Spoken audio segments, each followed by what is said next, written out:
You know you're in for a great final season when cast interviews start to sound like this. How do you think fans are going to feel it at the end? Obviously, we're expecting an emotional one. I don't know. And I think it's good for fans to get that sort of resolution, whether it pisses them off. You know, I don't think a lot of people are going to be very happy. I wasn't.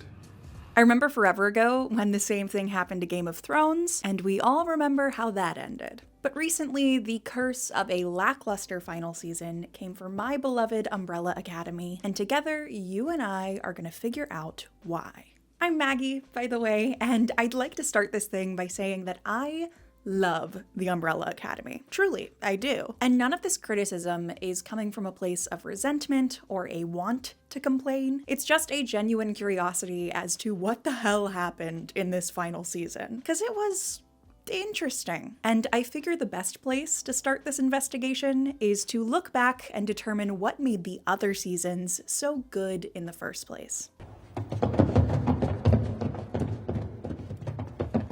Based on a 3-volume comic of the same name, The Umbrella Academy tells the story of 7 exceedingly dysfunctional, superpowered siblings who keep having to stop the end of the world. It is chock full of complicated mysteries, outlandish fight sequences, and fantastic music, all driven plot-wise by the siblings' continuous struggle for survival across collapsing timelines. But all that is not what makes this show work. It's part of it, absolutely, but the true magic of the Umbrella Academy is the Umbrella Academy. All 7 siblings are strong, well-acted characters with endearing motivations. And not only are they trying to save the world, but they're doing so while dealing with a shit ton of unprocessed childhood trauma. And it is some trauma.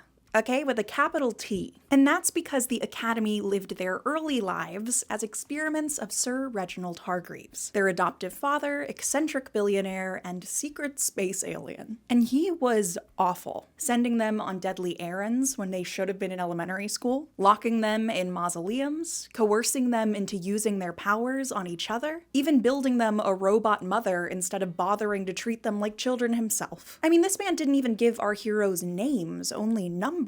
And this miserable childhood obviously manifested itself in a variety of ways as these kids got older, from drug addictions to self-destructive hero complexes. And these issues, untreated and unfair, became the accidental cause of universal devastation 4 times in a row. It is the lingering effects of Hargreaves' treatment that cause Victor to go nuclear, that make the siblings split up when they should probably stay together, and that cause Allison so much catastrophic pain that she feels forced to make devastating decisions. And despite their massive, world-ending scale, our heroes' problems are all displayed as quintessentially human and exceedingly relatable. I mean, who among us hasn't felt the pressure of wanting to impress an indifferent authority figure? What about being so overwhelmed by the pain and the noise of the world that you would do anything to make it stop for just a second? Maybe you have a dangerous habit, and you know that it's dangerous, but you just can't stop yourself from going back to it. Like the comic before it, The Umbrella Academy is really good at exploring the inner humanity of outlandish conflict, where the plot may be survival, but the point is its characters. It's about how they struggle, how they relate to one another, how they grow beyond what the pain of their childhood said they would become. It is their understandable actions and the consequences of those actions that actively drive the apocalypse. They are not passive in their suffering. Their choices are not separate from the physical drive of the story, meaning that the chemistry between actors, the emotionally charged banter,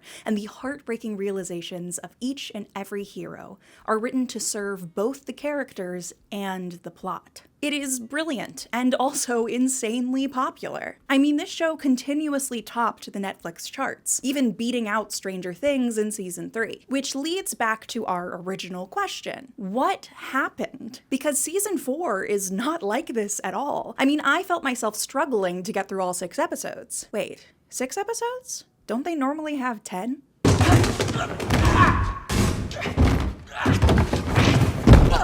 Despite its overwhelming success, and the fact that the creative team planned for 10, the Umbrella Academy was given only 6 episodes for its 4th and final season, which is a near 50% decrease in both time and money for a show that depends on complicated plots, in-depth character development, and long-term relationships in order to establish its tone. And guess what, guys? It didn't work.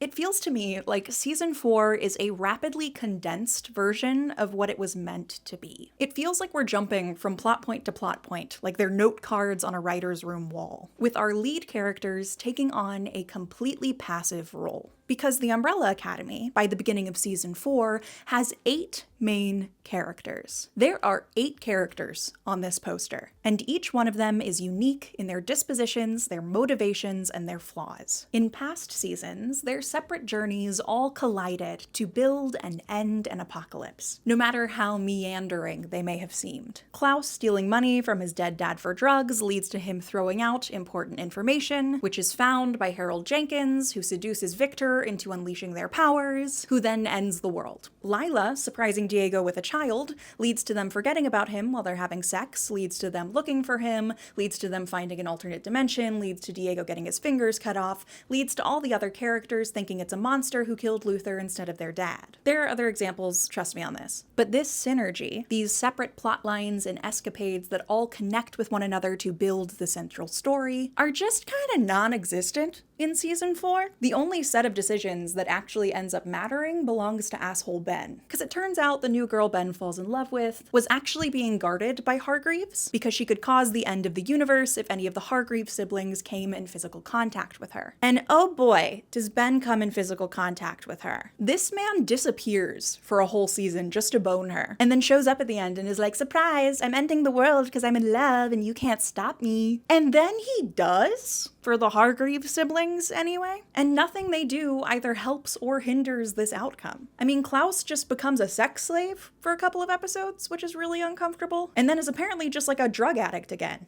Maybe. It's unclear. The gang's investigation into a cult called the Keepers that want to bring on a full timeline cleanse ends up meaning absolutely nothing, because Ben met Jennifer on a mission given to them by Hargreaves' girlfriend in disguise, and the end of the world came about because of that. So really they just had no impact on the situation. And Five and Lila start doing this thing where they jump across timelines on an old subway, but literally none of that matters either. All it does is create interpersonal drama that also has no impact on the situation. Instead of a well-written web of actions and outcomes that lead to an emotional climax, season 4 gives us a half-complete puzzle of disparate pieces that are cobbled together without really checking which ones should actually attach. Because at the end of the day, Ben meeting Jennifer and deciding to bone her even though it gives him a weird red rash is the only decision that leads to the end of the world. Everything else is completely separate and didn't have the time to develop into an exploration of anything, emotional or otherwise. And I'd like to be clear that this is not the creatives' fault, who were instructed to bring a 10-course meal down to 6 with the same amount of food and the same quality. It doesn't matter that the restaurant is critically acclaimed or that there's a line outside the door. The guy who owns the restaurant decided he wants another yacht, so he's going to turn the power off after course 6 whether you want him to or not. It doesn't matter that the Umbrella Academy has a thriving fan base, worldwide appeal, and genuine excitement surrounding its production. The bosses said it got 6 episodes, so it got 6 episodes. But why?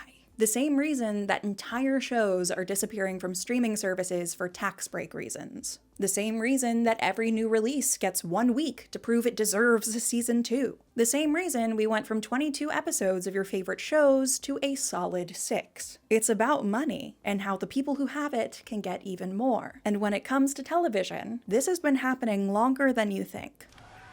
I don't care enough about you to lie. Before we dive into this bit, I wanted to take a second and point out the incredible work done by the production designers, costume designers, and every other talented artist who worked on this season. It is a miracle for any show to get made, and despite any sort of disappointment I may have, I am absolutely thankful for the wonderful folks who worked on this one. Now let's talk about capitalism. Despite being a thing of the past, cable TV was actually a pretty good foundation for growth in the entertainment industry. industry. Content was created, tested, and syndicated, all for the purpose of creating niche audiences across channels that could be packaged and presented to advertisers. The money gained from those advertisers was then put back into the content. And the world of TV existed in this little cycle of art and audience working together to create profit. Then came the tech industry, aka Netflix. They wanted to disrupt this cycle and put that content directly in the hands of their consumers. No more ads, no more bundling, just Netflix. So they started a subscription model, where audiences would pay a single price for on-demand content directly from the internet. Sounds great, right? Except for the fact that without ads, funding for that content relies directly on subscribers, of which there are a finite amount. It is a great model for exponential growth in the short term. It is disastrous in the long. But that's not how Netflix marketed itself, right?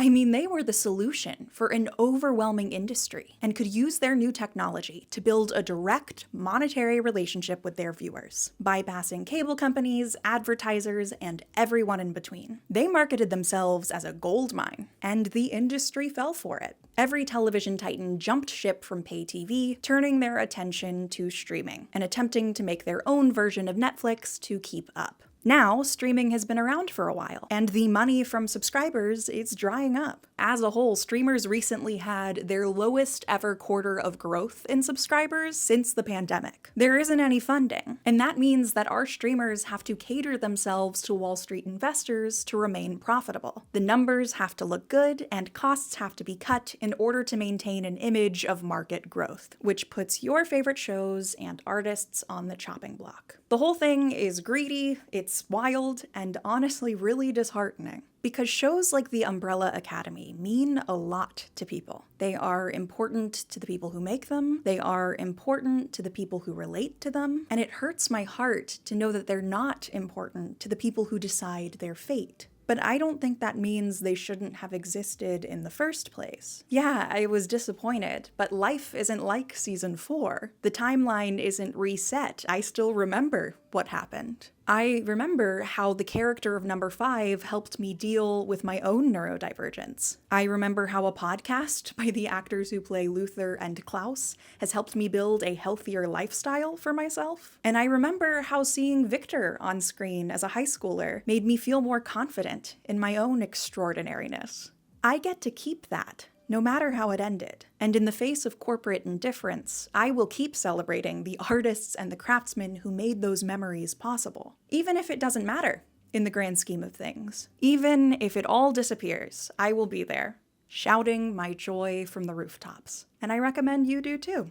Thank you for sticking around to the end of this video. I hope you liked it. This is the call to action, so if you enjoyed it, if you could subscribe, maybe leave a like, a comment, I don't know. I'm also on Instagram as @TheMaggieHill. I talk about things there, and I will see you in the next one.